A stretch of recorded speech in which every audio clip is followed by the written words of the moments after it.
Rory, welcome. How are you doing over there? I'm doing pretty good, Mark. Yourself? I'm doing amazingly well for going on so little sleep. I'm totally sleep deprived, and as a result, preparation took way longer than I expected, and I got a bit caught by surprise with a couple things. So I've asked for some last-minute help, which we'll see how that all works out. I've asked Rory to send him some files to do a couple demo pieces for me because I have an old build on my demo machine and didn't have enough time to do a rebuild when I discovered that I had a problem with one of the refactorings I wanted to show. So I'm asking Roy to do that. Hopefully he'll be able to do that. And then I also have my developer, one of my lead developers in Russia, who is I think going to be with us, and he's going to show us some Silverlight testing. Again, all this disorganization is brought to you by me. I take full responsibility for this. Sleep is good. That's the ultimate, my ultimate conclusion from this whole thing. So, well, I'm inside some XAML. Let's now that I'm here, let's talk about some refactorings that are here. Then we'll look at templates, and then from there we'll look at a few more refactorings specific to working XAML, and then we'll wrap up with some Silverlight testing at the end.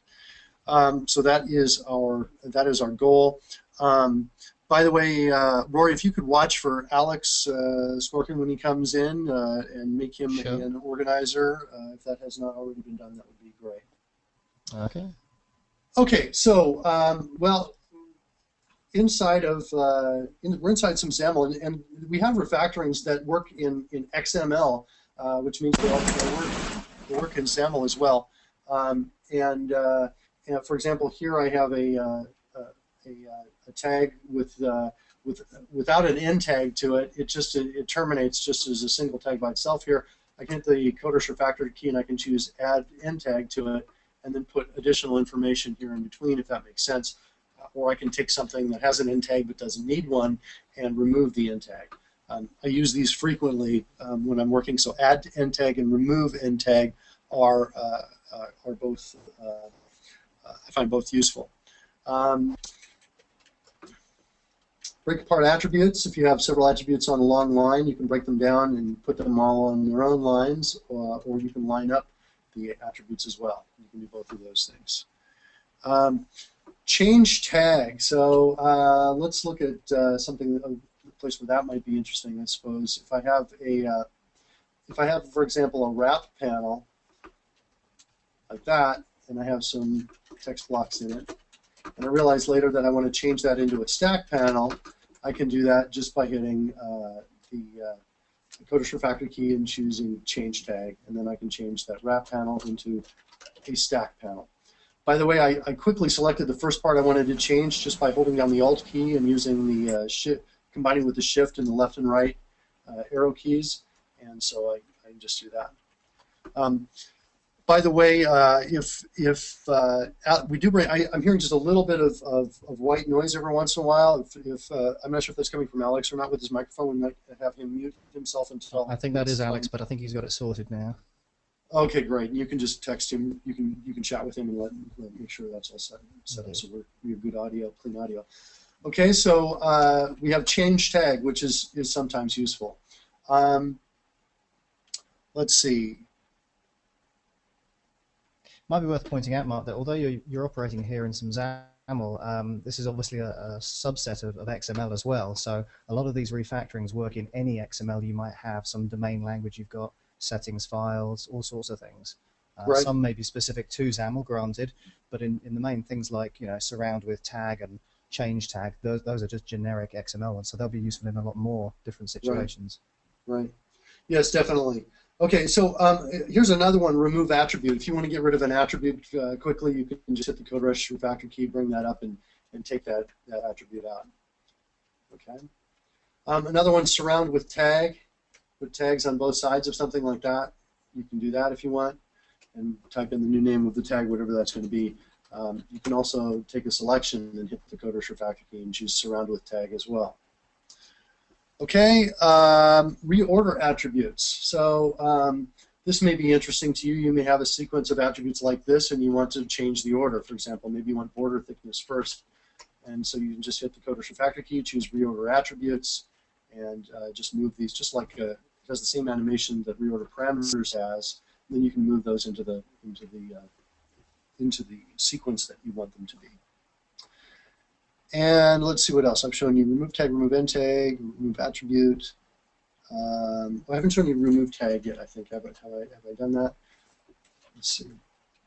There we go. There's remove tag. So I can be on a tag and I can take that out, that whole thing out if I want to. So remove tag is there. Okay, so those are the refactorings and the code providers that are available with work with XAML. I have one other note here of a code provider that works with XAML, and that's our spell checker. I have that turned off by default, so let me go find where that is, and I'll turn that on. You've got a little tooltip, toolbar icon in the upper left. You can just toggle it on and off, actually. Don't need to go anywhere near the options. There you go, Rory. Always tell me how to use the product. See, now normally I would say that with appreciation, but because of the lack of sleep, I sounded irritated. I blame my Asperger's for that. I'm like, okay, so spell checker. Rory, you're absolutely right. Thank you for being here. To be fair, that's more of a tip for the people who are watching, because there's a lot of the more visual things that can be toggled on and off, because, as you say, most of the time you're probably not too bothered about spell checking. That adds a lot of visual noise if you've got lots of errors in there. Most of the time you want to concentrate on getting the code right, so you toggle it off. And the toolbar up there, the DX Visualize toolbar, provides a nice, neat place for toggling on and off lots of different of the visualizations that we've got, some metrics, some line highlighters, and indeed the spell checker. And there you go. So I just, yeah, beautiful. So I just turn on the spell checker, come down here, right-click, spell checker, and I can choose add to dictionary or select rocks what I want it to be. Yeah, awesome. So so that's it for the refactorings, the code providers. Roy's going to show you a few more, but I'm going to go over into templates next, and then we'll come back after I discuss the templates. So so there are several templates that are available for this. Let's go start with the C# templates. I'll move over into the C# file, and let's go first of all so you can see how you can explore these templates and see where they are. Under DevExpress options in templates, and let's change this to C#. And close this down. Inside of graphics, we have a section called WPF, and you can see a number of the templates that we have here. These are the ones that I'm going to show you. So, so let's look at those. So one of the ones that you saw there in the list was CL for color, and let's see if I can find a place where it makes sense to do this. Let's do something like this.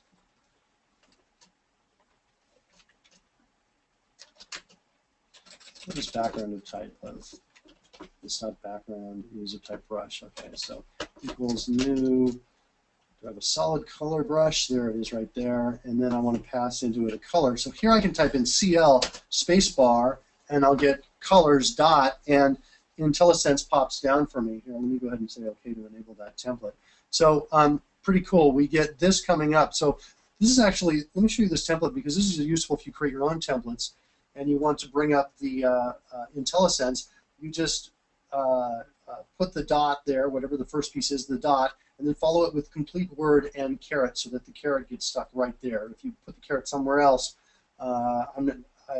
complete word probably is not going to work. It needs the caret. It completes the word right where the caret is. So that's what it looks like, colors.complete word. So when I type in CL space here to get the color, IntelliSense comes up, and then now I can select what color I want it to be, like that. Okay, so CL is there for creating color, for selecting from colors. Let's go back up and look at the other. The next set, DP, is for creating dependency properties, and the context for this is in class, non-empty line, but not in comment, method, property, or string. And so let's look at that. We'll create a dependency property in here, and so we'll say, you know, actually, I think it makes more sense to create a different class. So let's create let's create another class, C for class, and we'll call this my control,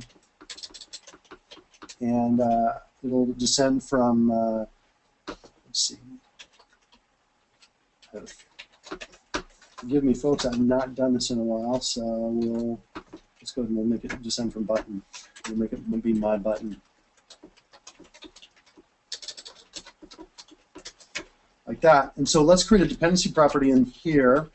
In fact, let's move this type to file so it's in its own file and work for a little bit. Let's get rid of this, move it up to the top. Okay, so we want to create a new dependency property. There are actually two templates to do it. There's a DP, which gives us a dependency property that's for lack of a better term, I'll use the word big. And then there's DP comma, which is going to give us a smaller version of that. And I'll start with the smaller, simpler version of the dependency property. So the comma showing up at the end of a template, it's our convention to create a smaller version, to expand a smaller version of the template that we'd otherwise get without the comma. So we'll see what the smaller version looks like first. So here we get it. It expands out. Let's close this so we can see more code. We'll say OK for this template to expand. It asks us what type of the property. We'll specify int. We will, and the prop name, we'll call this maybe click count, for example. Click count. And then we have to specify what the default value for that will be, and I'll say it'll be 0. And that's it. It gives us the field declaration for our property called click count property. It adds the register call. There's the name of the property. There's the type. There's the owner of the property, and there's the default value. It gives us a property called click count, and inside there it's going to do a return, typecasting get value, the result of get value to an int, and then also call set value for you here. As you, I guess, as you probably know when you're working side of this at all. No code here, no code in here. So that's the simple version of a dependency property. We'll do a more complex version of it right down here. So we'll do DP by itself without the comma, expand it out, and we'll call this of type Boolean. By the way, instead of typing in Boolean, I can use the templates here. So if I want a type reference, I just use the letter T and follow it up with the mnemonic for the type. So if I want it to be a Boolean, I would follow it up with the letter B here, for example. Or if I want it to be a string, I'd follow it up with the letter S. So TS spacebar will give me string, hit enter to get to the next field. And now I'm on this property, and now this could be maybe the options or the help page, something like that. Help page name, for example, like that. And we can pass in string.empty here. Again, templates work, so I can type in s.e for string.empty, hit enter, and I'm done. Now, it's essentially the same number of steps as the other template, right? I specify the type, I specify the name, I specify the default value. However, this gives us more. Here's the registration call. Let's look at and see how this has changed. Let's break apart the arguments so they all show up down here. So we've still got the first pieces are the same. Then we're passing in new UI property metadata. String.empty, that's the default, but we're also passing in some new pieces as well. Let's break these arguments apart so you can see all these here. We're passing in a callback for property changed and for coerce value. And when those are called back, these are going to be static methods. And so here I need to tab the next reference so you can see it. So here the static method gets called on help page name changed. We get it in the dependency object and the dependency property changed event args. Well, that dependency object is always going to be a my button instance. So what we do is we cast it, we verify that that's in fact what our expectations are, and then when that occurs, we call a virtual method of the same name, an instance method on my button, passing in old value and new value. So what that gives us now is this really easy to work with virtual method that where we want to put our changes in. So so here you can see there's old value coming in and new value. Notice the type is correct. It's of type string. We typecast here. So instead of having this hard to work with bit of code that we always have to put in whenever the property changes, we do that hard work here in a static method, and then we have this easy method to work with. Hey, the help page name has changed. Here's the old value. Here's the new value. And then we just add our side effect code here. This is what I would call best practices. This is something we developed at DevExpress. I have not seen this necessarily anywhere else. Yeah, I've not seen this anywhere else. It's only this is something we developed inside, but this is what we consider best practice. Notice it's also virtual, so if somebody wants to override and create a descendant of our MyButton class, they can do that, and they can very easily hook into when that the page name has changed. Okay, so that's nice. And then you also get an onCoerce, which is called just before the value is set. It allows you to keep the value within the desired range, maybe log it out, do whatever side effect code you want to put in there. So DP by itself is going to give you this much code, but it makes it very, very fast and easy to create dependency properties, which otherwise are, as you can see, a lot of code to type in. Yeah. Apart from anything else, you've clearly got lots of phrases repeated throughout that. I mean, you wanted a particular type, so a string one, and then I can see the word string dotted all over the place. I'm no WPF expert, but it strikes me that even if I did know what I was doing, it would take me quite a while to type all of that accurately for each and every property that I needed it to. So I would agree. 3 characters and hit space, and you were ready to just type in those final little tweaks, and you were done. Right. Now, the beauty of all of this, whenever you expand a template, you go into the options, you're going to see that template selected for you there. Well, s.e was the last template I expanded, but before that I expanded the DP template. And you can go in and you can make changes to this. So if I wanted to, for example, take those virtual methods and just take out the word virtual, I just remove it here, right? And then I've made that change. So these are totally open to change. Okay, so I've shown dependency properties. Let's show attached properties. So let's say I want to create an attached property to my button. I'll use DP for dependency property followed by the letter A. And with this, we have 2 versions as well. We have a short version of it. Here's the short version of this. We'll call this attached property. Let's see if I can think of something exciting. We'll call this the super anchor, implying something awesome about it. Like this type of, well, I guess I have to declare a new type here called super anchor, which doesn't exist yet. And let's pass in the value of super anchor dot none right there. And so we're kind of done there. Let's go in here and let's declare that. Oh, okay, so mark the time on this, Rory. One of the things Rory does is when I see unexpected behavior, and also Alex, I think, is on the line and watching, so one of our lead devs is with us right now. I'm expecting to see declare enum element, declare enum here on super anchor. It's in this initialization. Normally we check that availability inside a constructor, but it's not happening here. So I'm expecting that to be available there. So let's see what happens here if it's available here. Declare enum is here though. I'll take it. And it's got none for us, so it found that piece for us. That's part of the new feature. By the way, if you have 10.2, the current version, adding none here automatically, you will not see that.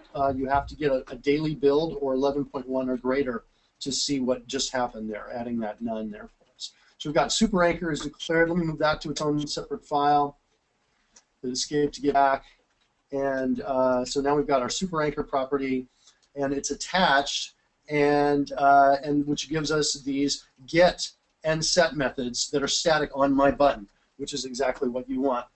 So that's the shorter version of that, and I've actually forgotten what the longer version of it does. So let's see what that does, and we'll explore it and take a look at this. So I'll call this. This is going to be the. Hold on. This is going to be something else. We'll call this the super doc, I suppose. Like that. And the prop type is. Look at how many places were just being edited there. There had to be at least 10 different places for that first field alone. Right, where that type is at is all over the place there, right? Yeah, and we can do the same kind of thing that we did before, like the super doc, and come over here and we can say super doc dot none for the default value on there. And we'll come back in here, we'll declare that as an enum. Boom, there it found that for us. Let's move back to file. And back. And so let's look at what we've done here with superdoc. So we have get and set. We have the same method before. And we have methods for when they are changed. Let's see, is that right? Yeah. So why do I have two of these though? Oh, I see. They're two different. I gotcha. Okay, so we have one where we have old value, new value, but they're not typed in, not typecast. And the second one where we actually typecast, and this is where you can add your property change side effects, right? This is where you want to do that. Although I see this comment, descendants can override as well, doesn't make sense with on superdoc change. You need to change the template there. So another time to note here for a fix that we need to make here on that template. It's just in the comment of that detached property. I'll make that fix right here. Since going to go right over as well. We'll take that out. Click OK. All right. So that's DPA. DSK. So let's get a constructor in here. We'll do this the DSK. So DSK gives you this call right here: default style, key, property, override, metadata, and passing in the new framework property metadata. And so if you need that, you can get it very quickly with DSK, default style key. What else? Next, OSREA is another template we have. So let's create a new method and type in OSREA right here, and you're going to get this, Object Center Routed Event Args. So if you need that, Routed Event Args, it's easy with OSREA, Object Center Routed Event Args. Okay, routed commands. RCMD, routed commands. RCMD will give you a routed command. Again, yeah, you know, this is a major barrier, in my opinion, to adopting WPF. Is all this code you have to type. You get this awesome framework and architecture, this really wonderfully decoupled framework. But the penalty is there's a lot of code that you have to type in. So this is where the templates really help out, right? And it's code where it has multiple change points, right? So we've got a routed UI command here. We can create a new command here, and we'll call this maybe the super click command. Maybe when we've got like a control click or something along those lines. And we hit enter like that, and it's given us this as well. Notice it's given us a static constructor for my button, and now we can specify what keys we want to bind to that, for example. And we can make it labeled by default Control F10, like that. We're just going to different fields. This is the display text for it. I'm using Alt left and right arrow to just get right there, Alt right arrow to get right in between, hit the space bar, hit enter, and I'm done. So again, a lot of typing, you know, for creating routed commands. Now you can do it in 5 keystrokes, RCMD, and then, you know, specify the pieces that change, and everything else is the same. Okay, got a couple to dos in here. Implement your super command. Click functionality right here. This is when it's going to be called. Okay. One thing to note on that R command template, it's a I guess I'll call this a something we want to fix in the future, is that if you use it multiple times, let's do it again for something new, you get multiple my button static constructors, because templates currently don't have the ability to integrate code with other pieces. It is something we want to add in the future. So what you'll have to do is after you fill in all the fields, you'll cut this to the clipboard, delete this one, and then just paste it in at the end of this piece right here. Okay, and paste it here. Okay, so yeah, there's that one manual integration step that's required if you have multiple routed commands. But either way, it's still a lot easier to produce the code twice this way and delete one small piece than it is to retype the whole thing. You're right. It is, Rory. It is. It is. Okay. So routed commands. Oh, here's one I don't remember. REV must be routed event. REV, routed event. There you go. Again, a lot of code, right, for the event handler, and so we'll for this event we'll call this super click and super click, like that. And there's our routed event args, and let's do this. From the super click routed event args, which don't exist yet. And I'm now. Oh, look at this. Create event args descendant. Is this going to get it the way I'm expecting it to? I think this needs to be a descendant of routed event args. Is what I think this needs to be. So what we need to do, note to developers, is double check this right here. I want a declare event args descendant for XAML. So, Rory, when I say note to developers, are you noting the time down so we can get the route them? Good, and then that'll go back to the. What was the one you wanted there? I want declare. I'm pretty sure this should be declare routed event args descendant, not declare event args descendant. It should work totally just as easily and well with WPF. So, having said that, though, the way around that, I guess you could come in here and do this. Come in here, type in routed event args like this, and then so this looks like I'll just delete that right there, and we'll have this piece right here, something like that. Add missing constructors like that, and then you could add the properties and the pieces that you want to put in here. So that might be something of interest to you. You know, to be honest, I've not worked with routed events in WPF at all that I recall. So so that what I just showed you may be useful, may not be, but hopefully it will be. That was useful. Okay, so REV for routed events, and then I have SYC for system colors. So if we want to select a color. Go back to background equals, we can do this same way we did again, solid. Is that right? Is it solid? Am I just missing something? Solid color brush.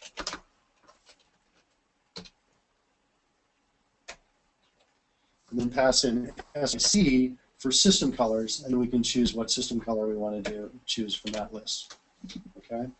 By the way, you know, I haven't talked about this yet, but this is a CodeRush feature. It works not only in XAML but in other features in C# and CSS, XAML, HTML. Yeah, all over the place. It doesn't have to be WPF. It could also be if you're working with system.drawing, but it will show you a preview of the color. You can click on it. You can see it. You can select a different color if you're interested in that. For example, we can change that to highlight color. It'll take a second there. Just reparse it, and there's that color swatch. You can click on the color swatch, pick a different color if you want, and just go from there. You can also go in here and select the color you want. It's fair to say that there is a super number of options in there.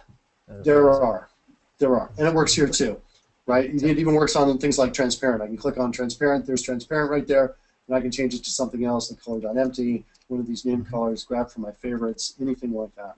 Go from other colors in the document, whatever. Okay, so yeah, that's super powerful, and you can use that in XAML, and you can use that also in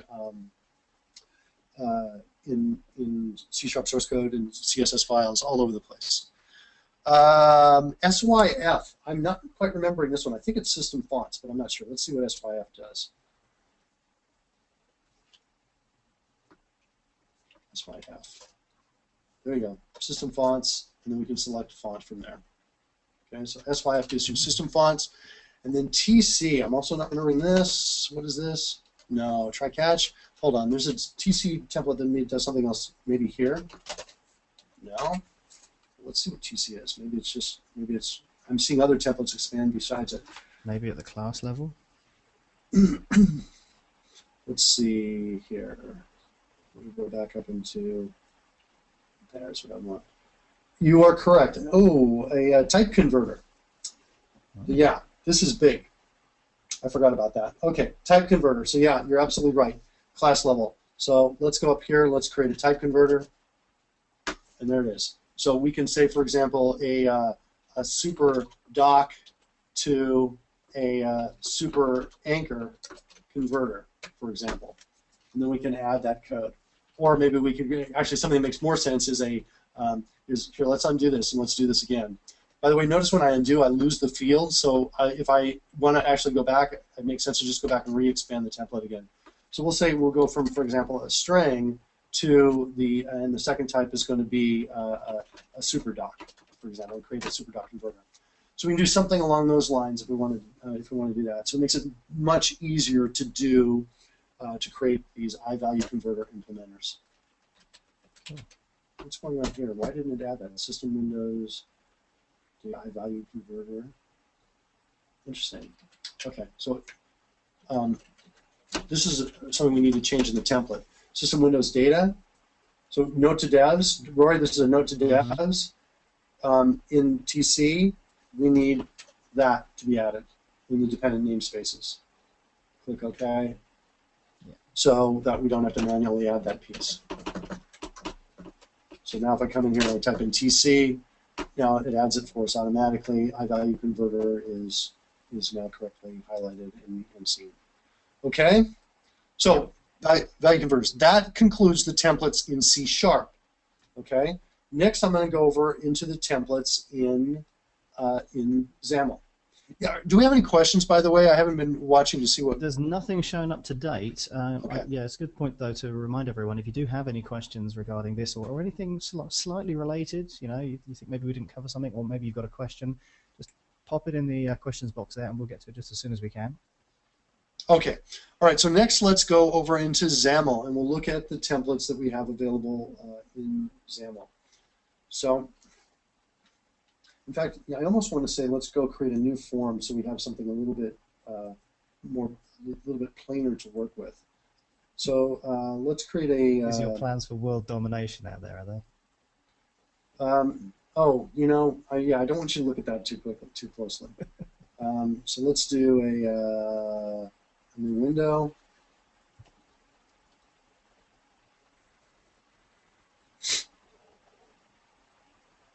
All right. So, you know, I kind of want to jump ahead and talk about something that's not in the product. And Rory, maybe you can find me a link to my blog where I posted about that, the grid, the 2x3 changes to the grid that we did. So we saw there was a question that came up in the CodeRush forums, and the question was from a developer who was frequently making grids that were divided up and wanted to just do it using templates, and was asking us about that. And so Rory and I created a template and a plugin, and we had to create a whole video on this, showing us creating this template and plugin for essentially for creating grids. So I'll show you how that plugin works. And Rory, you can... I believe we've just added that to the...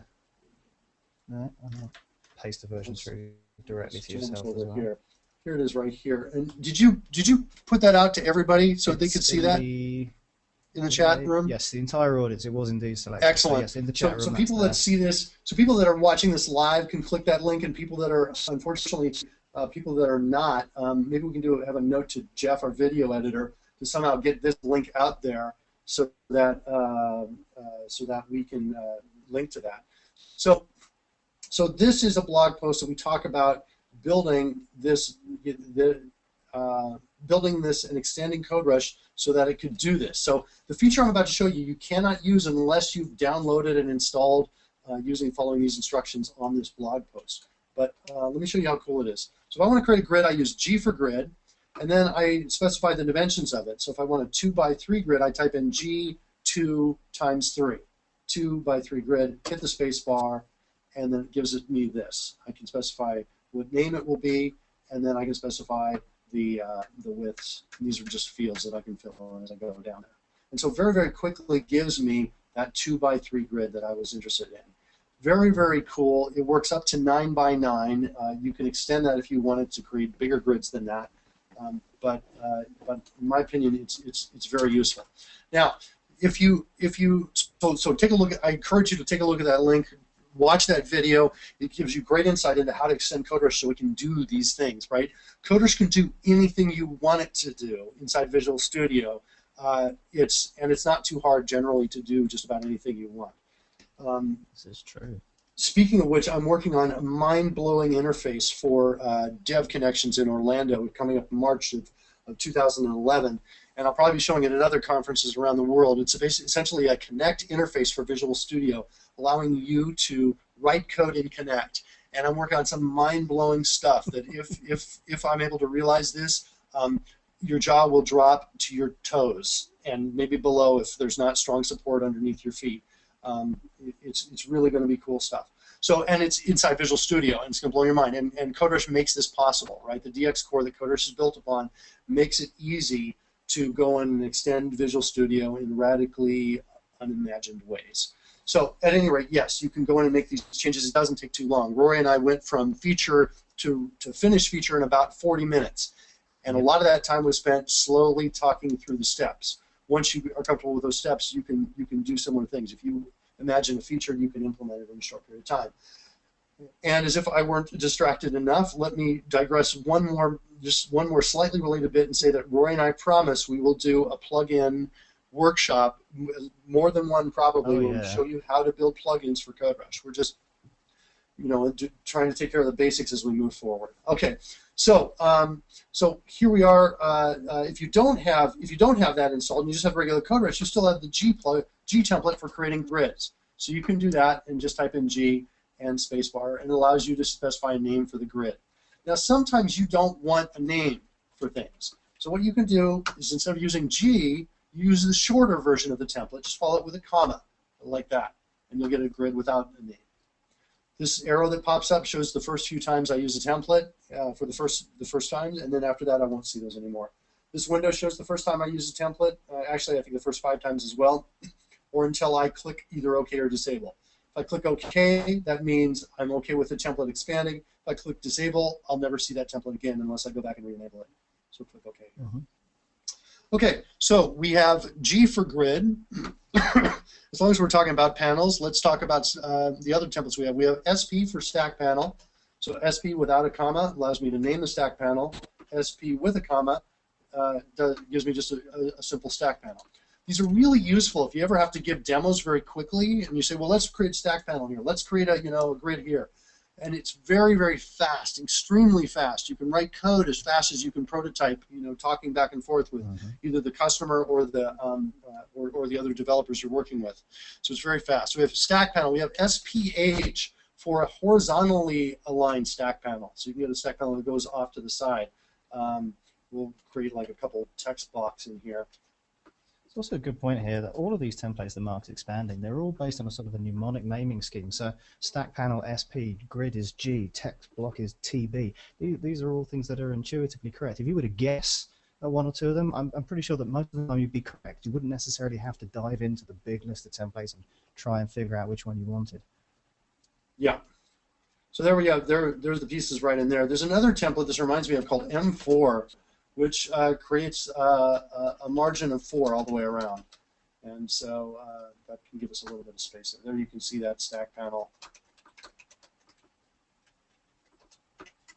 building up there. 1, 2, 3, like that. So now we've got that horizontally aligned stack panel. So SPH for horizontally aligned stack panel, and then you can also make it be, you can do an SPH comma like that to get it without asking you for the name. Okay? All right. So what else do we have? We have VB, which gives us a view box. Okay, and those are the panels that we have. You can certainly add more if you work with other containers. You can add those templates in. If we come in here, we've got a message that says we're on C# page, but your file out there is XAML. So we'll switch over to XAML, and you can see here's how they're organized. So it's easy to come in here and add your own. You can just come in here. You can right-click, say duplicate, specify the new mnemonic, what that'll be, click OK, and then you're going to fill in what the expansion will be. Okay? Let's look at controls. We also have some basic controls that we ship. So we have B for button, and we would say, could call this btn click me, like that. Let's resize this a bit so that we can actually see everything I'm typing in here.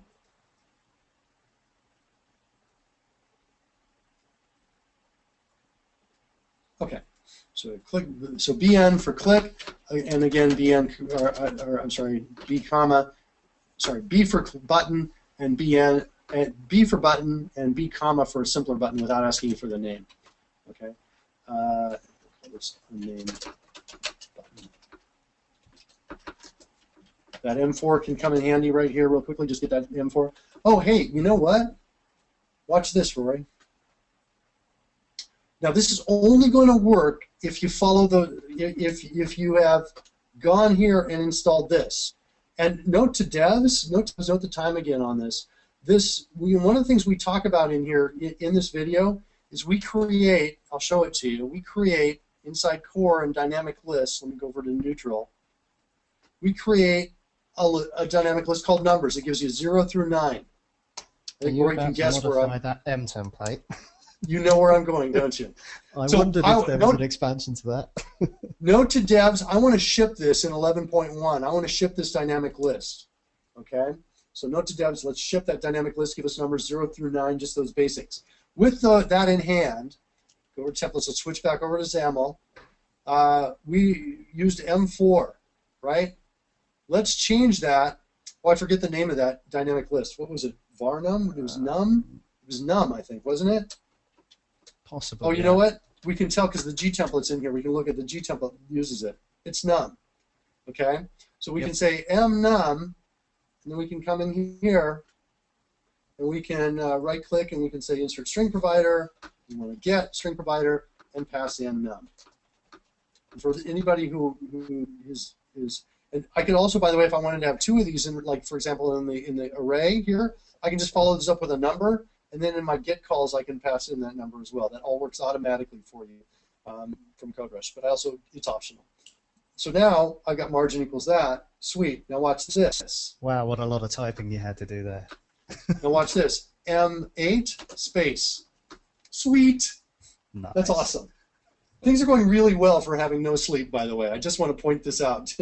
It's cool. It's a great day. This is usually when the bus hits me, by the way. I'm like usually in the middle of the street, you know, exclaiming how awesome things are.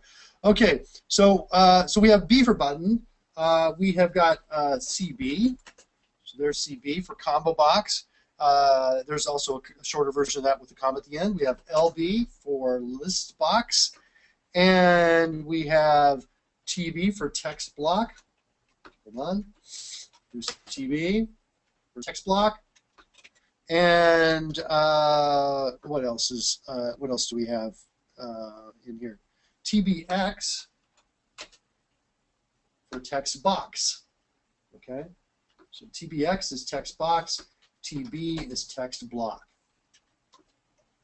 Okay. Like that. And there's shorter versions of all of those if you put the comma on it.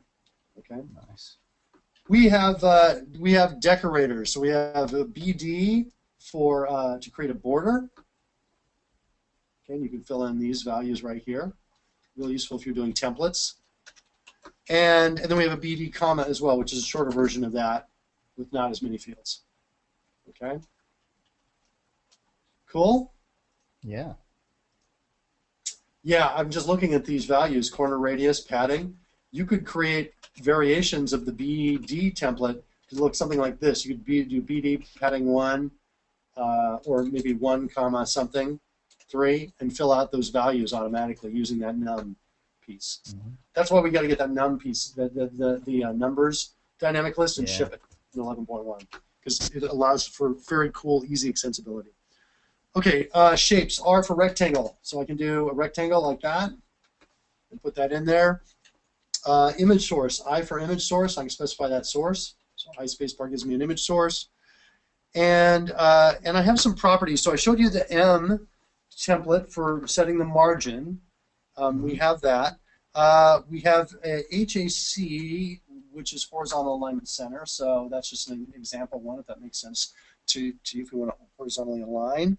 And then we have some namespace templates. Actually, before I go to the namespace, I want to show you one more down here, which is XN. XN right here is going to give you this. So if you want to name something that hasn't been named, you can do that. You can add that name tag very quickly just using XN. Okay. Good stuff. All right. And you can also remove it as we showed before. And then up here, we have NS.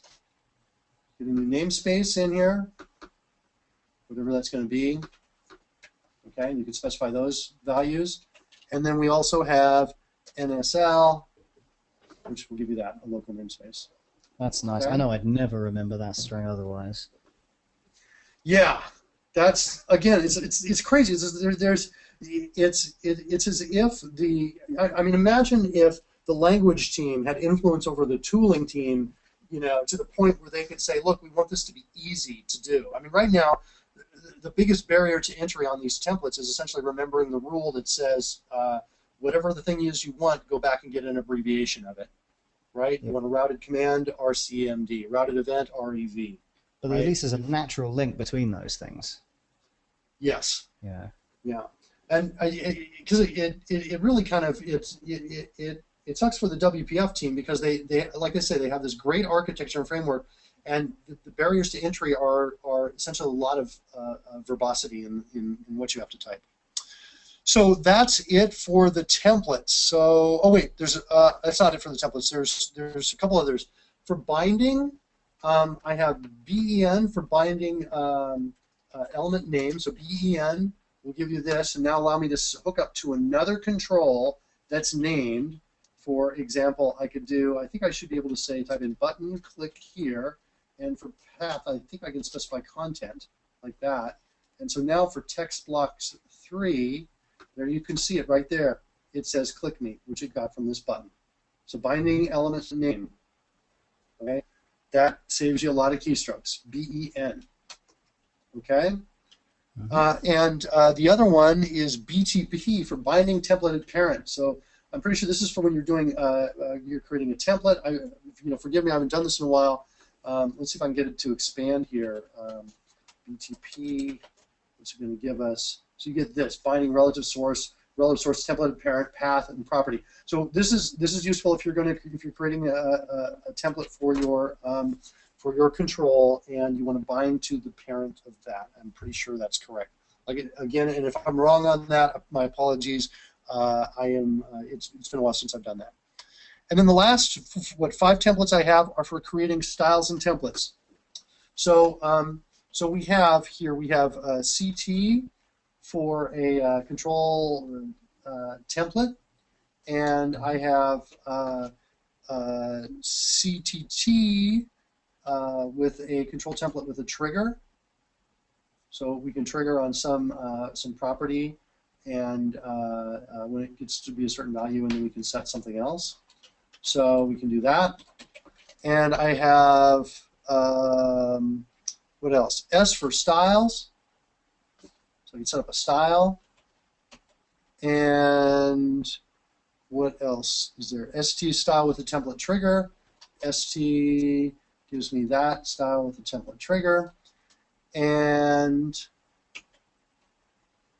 the last one is just T for trigger. Okay?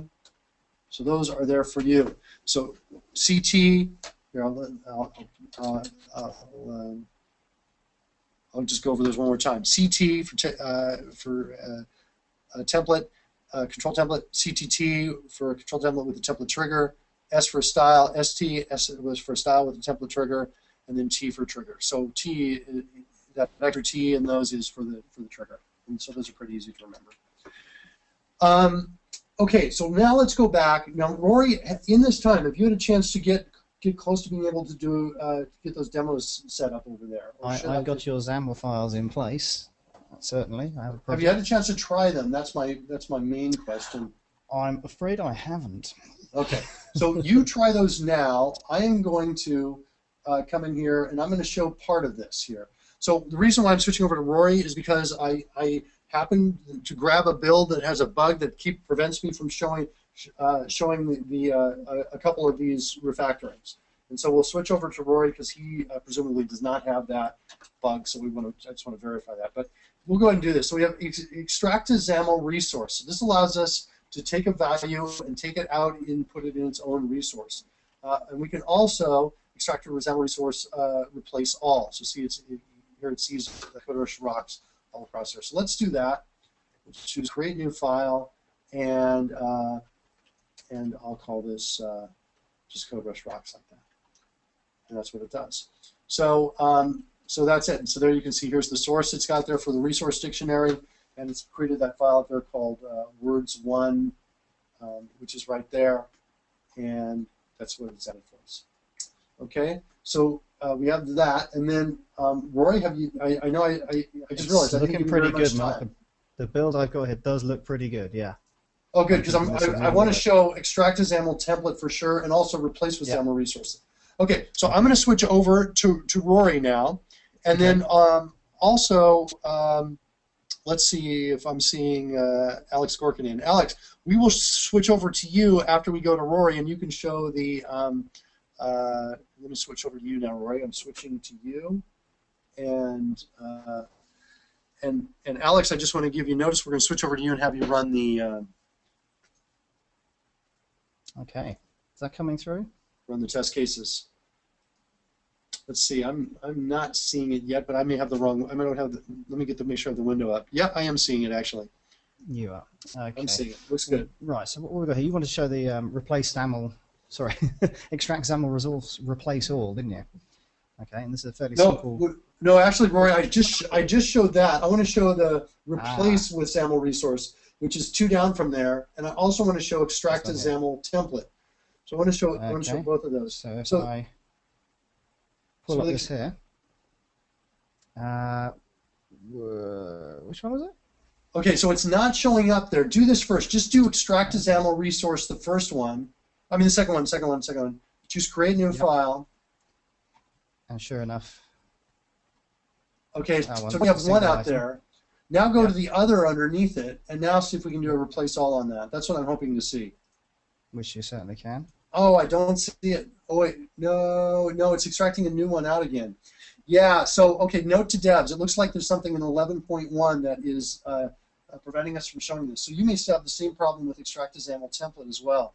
Let's see if you have that. Go into that extract a XAML template. Okay. My understanding is working in 10.2, but I didn't have enough memory on my machine to bring this up. There you go. That's what I wanted to see there. Extract a XAML template. There you go. You've got that. Okay, so that refactoring is in there. Extract a XAML template. Okay.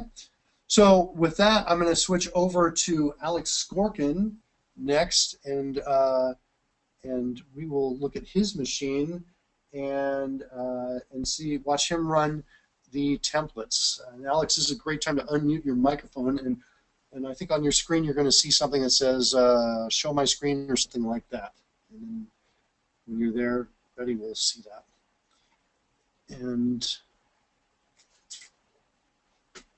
as we wait for Alex, oh, here we go. Alex has got it. Oh, Alex, you're showing a lot of your screen. Okay, so we can see both your monitors right now, Alex. So that's okay. You don't have to change anything. We'll go ahead and just run it. So Alex has got the. Oh, here we go. Better. Nice, beautiful. Yeah, way better. Okay, so Alex has got the Silverlight Controls Toolkit, and the test class is in here. And you can see over to the left of the. In fact, you know what, Alex, if you don't mind, let me see if I can. There's a button on your control panel that says Give Keyboard and Mouse, and you can give me control of this, and I can actually talk you through this on your machine if you're able to get that for me. And let's see if that's kicking in yet. It looks like that might be. Okay, so here, for example, here we have this test. We can click from here. We can click on Run Tests right inside of the of the code. And one of the things that's really cool about our test runner is it allows us to run. We don't have to run all the tests. We can run just a single test or a subset of the tests, and get those results. And so this is what this is looking like. Here, let me move this up. And that's a very cool thing. If you're using the built-in Visual Studio Test Runner, I'm not sure if the competition has caught up with this yet or not, but the last time I investigated this, which was a few weeks ago, maybe a few months ago, CodeRush was the only, I think it was about a month or two ago, CodeRush was the only test runner for Silverlight that could run just a single test. So, and there you go. That's what it looks like. So, apologize for the low resolution on this. Alex, is there anything else that you wanted to show on this? Let me show let me close this down. Let's go to. I was just thinking, let's get to one test and run it. I just lost the screen. It looks like.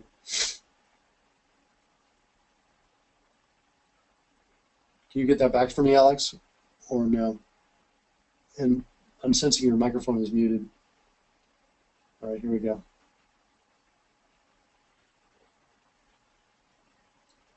Okay. So actually, Alex, if you can navigate me to just a single test, and let's just run one test and show that, so people can see that happening. And then the unit test runner shows you the results of that run.